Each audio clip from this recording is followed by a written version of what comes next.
នេះគឺជារបៀបធ្វើរូបថត3x4 និង4x6នៅក្នុងកម្មវិធី Word បាទសម្រាប់រូបថតរូបធំខាងលើគឺរូបថត3x4 ហើយរូបថតតូចខាងក្រោមគឺជារូបថត3x4 បាទ 4x6 3x4 4x6 អញ្ចឹងដើម្បីធ្វើរូបថត3x4 4x6 នៅក្នុងកម្មវិធី Word តែយើងកំណត់ຂະຫນាតវាបែបណាដើម្បីឲ្យបានត្រឹមត្រូវតាមស្តង់ដារបាទអញ្ចឹងអ្នកទោសនេះអាចតាមដានវីដេអូនេះបានបាទជាដំបូងយើងបង្កើត file មួយបាទបង្កើត file មួយមកបន្តមកទៀតអ្នកទោសនេះអាចយកទំហំកតាស់អាចយកកតាស់ A5 ក៏បានកតាស់ A4 ក៏បានអញ្ចឹងខ្ញុំសូមយកកតាស់ A4 ទៅបាទបន្តមកទៀតយើងត្រូវទាញរូបថតមកមួយបាទរូបភាពដែលអត់ទាន់មានຂະຫນាតត្រឹមត្រូវណាអញ្ចឹងរូបហ្នឹងគឺអ្នកទោសនេះអាចចូលទាញយកនៅក្នុង insert បាទចូល insert ហើយចូលកន្លែង picture នេះហើយទៅយករូបពីក្នុងកុំព្យូទ័រយើងមកបាទអញ្ចឹងខ្ញុំមានរូបមួយបាទតែរូបរបស់ខ្ញុំនេះគឺអត់ទាន់មានຂະຫນាតត្រឹមត្រូវទេអញ្ចឹងយើងត្រូវការកំណត់ຂະຫນាតវាឲ្យបានត្រឹមត្រូវណាបាទហើយបើសិនជាយើងទាញរូបហ្នឹងអត់បានអ្នកទោសនេះអាចចូលកន្លែង position ហើយយើងកំណត់ទីតាំងវាមួយទៅបាទអញ្ចឹងពេលយើងចូលកន្លែង position នេះយើងទាញវាបានឃើញទេបាទបន្តមកទៀតយើងមើលទំហំវាបាទរូបថត4x6 មានន័យថា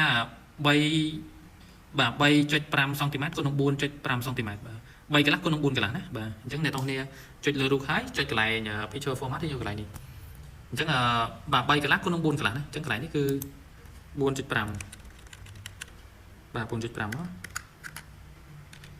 បាទ3កន្លះគុណនឹង4កន្លះអញ្ចឹង3x4មិន3សង់ទីម៉ែត្រគុណនឹង4សង់ទីម៉ែត្រទេបាទគឺ 3.5 សង់ទីម៉ែត្រគុណនឹង 4.5 សង់ទីម៉ែត្របាទហ្នឹងគឺជាຂະຫນាតត្រឹមត្រូវបាទយើងចុច enter មកហ្នឹងហើយអញ្ចឹងរូបហ្នឹងវាបានຂະຫນាតត្រឹមត្រូវបន្ទាប់យើង copy វាមកបាទអ្នកទាំងនេះ copy រូបហ្នឹងដាក់ឲ្យបានច្រើនចង់បានប្រហែលរូបយកប៉ុណ្្នឹងទៅបាទហ្នឹងហើយទាញ copy paste វាបានច្រើនមកហើយមួយទៀតអ្នកទាំងនេះចង់ copy ទាំងអស់យើងចុចC ឲ្យជាប់នេះបាទចុចCឲ្យជាប់មក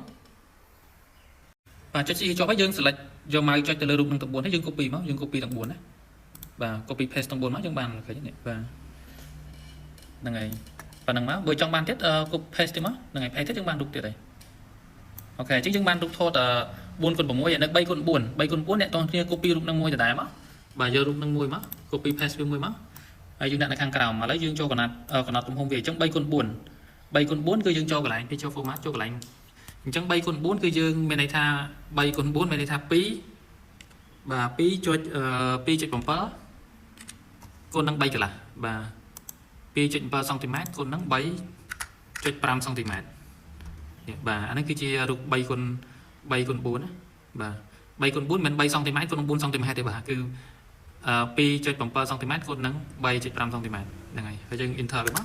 ហ្នឹងហើយអញ្ចឹងយើងនឹងបានទំហំរូបដែលតើបានត្រឹមត្រូវហើយឃើញទេនេះហ្នឹងហើយបន្តមកយើង copy វាមក copy paste វាបានច្រើនមកបាទ copy paste វាបានច្រើនមកបាទហើយធ្វើដូចមិនមកចុច C ជាប់ហើយយើង select ទៅលើវាទាំង4ដើម្បីយើង copy ទាំងអស់ណាបាទពេលយើងចុច C ហើយយើង select ទាំង4នេះយើង copy មក copy ទាំងអស់មកហ្នឹងហើយ copy ហើយយើងទាញមកបាទនេះឃើញទេអ្នកទាំងនេះចង់បានប្រមាណរូបយកប៉ុណ្្នឹងទៅហ្នឹងហើយហើយចុច paste ទៀតមកបាទទាញពីលើមកទៀតអូខេអញ្ចឹងយើងបានហើយឃើញទេអញ្ចឹងយើងចុច print មកបាទអ្នកទាំងនេះចង់ print ចុច print មកអញ្ចឹងយើងបានរូប4x6 3x4 និង 4x6 បាទហើយនៅលើកតាស់ A4 បាទអញ្ចឹងយើង print មកហើយអ្នកទាំងនេះកាត់ទៅអាចយករូបនឹងយកទៅប្រើការជាផ្លូវការបានបាទអញ្ចឹងវីដេអូខ្លីៗមានប៉ុណ្្នឹងទេបាទសូមអរគុណ